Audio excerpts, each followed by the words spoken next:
Heyo, well, welcome back to the show. And today you're watching part 2 of why the rich get richer and the poor stay poor. And so I want to visit with you about this, and I want to spend some time on this to really kind of help you understand the methodology behind how to continually add to your wealth on a day-to-day basis or on a year-over-year basis. And so the goal is to not stay poor, right?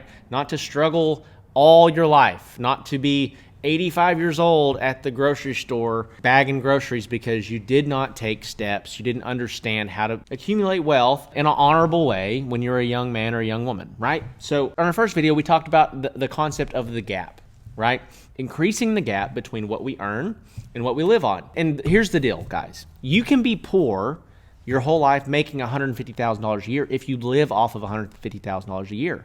Wealth is not measured in money, it's measured in time. Robert Kiyosaki, the author of one of my favorite business books of all time, Rich Dad, Poor Dad, but he talks about in that book that wealth is actually measured in how long could you live if you didn't have to work. Okay, so let's say that you could live on $1 a month and you had $100. Well, you're 100 months wealthy, right? Obviously that's not the case, but that's how that works. If you live off of $5,000 a month and you have $50,000 a month saved, then you are 10 months wealthy. Here's the really interesting part, and this is what the wealthy understand, is that they don't just save money, they invest money, and that investment spits off money every single month, regardless of if they're working on that investment, okay?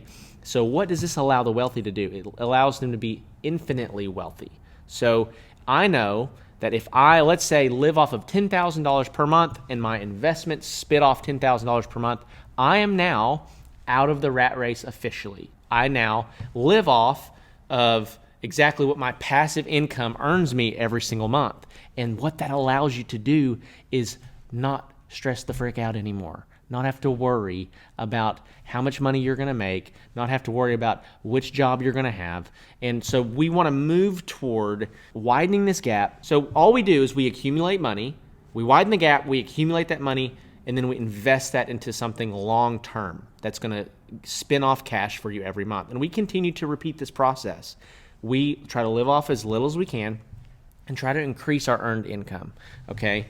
So I want to talk to you in this video about leverage. And I've talked about leverage multiple times in my videos because I just believe it's so important. And I believe that it's really the number one key, the number one thing that the wealthy understand. They understand leverage. So when you look at business owners, when you look at real estate investors, when you look at people that run their own insurance agencies, they run any type of business.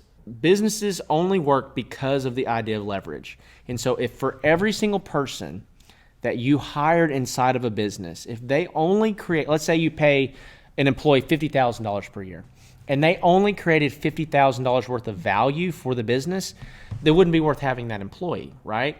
Because exactly what you paid them, they created that same amount of value inside the business. And so if you're watching this, if you're a W-2 employee, most likely you can look at your job and say, oh yeah, this is how much they pay me, and because I work there, I help that business make X amount of dollars. It's probably 4, 5, 10, 20X times whatever your salary is, right? And so the way that works is the business enterprise is leveraging your labor. Leverage is one of those things that allows businesses to scale. It's one of those things that allows business owners to take a step back. And it's one of those things that ultimately allow you to increase the gap in your earned income between what you live on and what you earn. So you have to create something that is valuable to society that doesn't require your full involvement. What can you create that's valuable that doesn't require your full involvement? Now, if you're just starting out in your woodworking journey, if you're just starting out in your handmade journey, you're not going to be able to create something that is super valuable right now, today, without your full involvement. It's going to take your full involvement for a while. But the goal is to remove you over time from being involved in the day-to-day process, unless you just want to be and you love it. So we utilize other people's energy and time. That's how we create leverage. So how do you start using leverage? Well, number one, you have to have product market fit. And I know this is a big businessy, fancy term, but if you don't have a product that the market wants, you're never going to be able to scale it in a way to where you're going to need more employees, right? If you sell something that you sell one a month of and you can't figure out how to sell more than one a month of, you're never going to need anybody else. So we have to figure out, how do I find a product that fits the marketplace, that people want, that I can sell in high quantities and high demand? That's your number one goal as a business owner. So how do I find something that has product market fit? For me personally, for my woodworking business, that was dining tables. Dining tables are something that every homeowner needs. Okay, so I have a big market, and then I offer multiple designs, multiple finishes, offer customization. So I'm trying to capture a portion of the market share that would be interested in purchasing a dining table, that they are wanting to spend maybe a little bit more money. They're wanting to have something completely custom. They want to customize the length, the width, the design, the color. That's where I fit in the marketplace. And we've been able to scale that to now doing, we should break $700,000 or $750,000 in sales for 2022.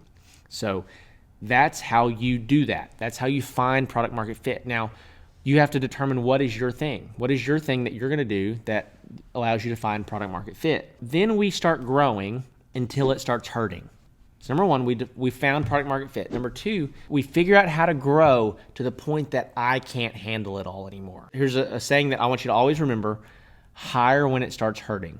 Hire when it starts hurting. So when you cannot handle the amount of volume, the amount of flow coming into and out of your business, that's when you start utilizing other employees, okay? You could start by bringing on a partner, but most likely what you're going to want to do is just hire employees.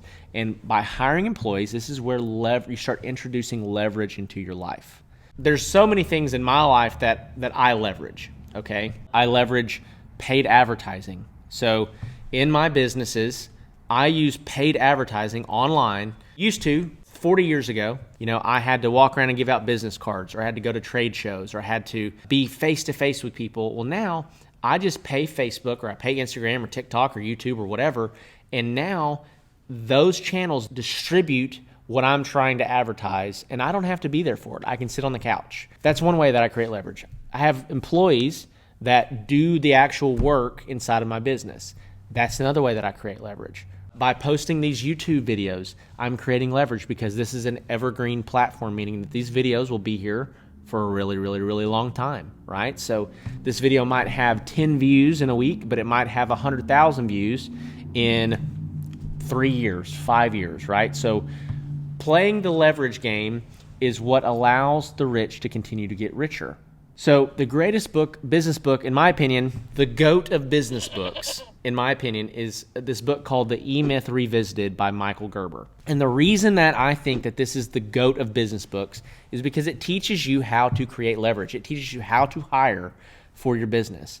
And it shows you the way that you remove yourself from the day-to-day tasks of your business, and now you're managing people. The people are accomplishing the tasks, and you are moving yourself up this chain of command. Org chart is what they call it in the business world, but you're moving yourself out of the daily roles and into more of a overseer CEO role. This has been part 2 of why the rich continue to get richer.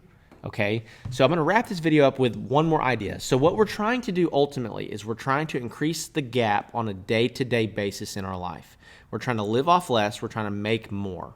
Okay, so we're trying to increase this gap. We're trying to accumulate cash, and then we're trying to dump that cash into an investment, a long-term investment that's going to spin off cash flow every single month. And we do this until that cash flow spinoff exceeds our living expenses, okay? And then at that point, you don't have to work anymore, right?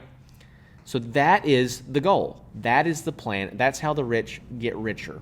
And so the rich get richer because they figure out how to live off of a little bit less, but they figure out how to make astronomically more money, okay?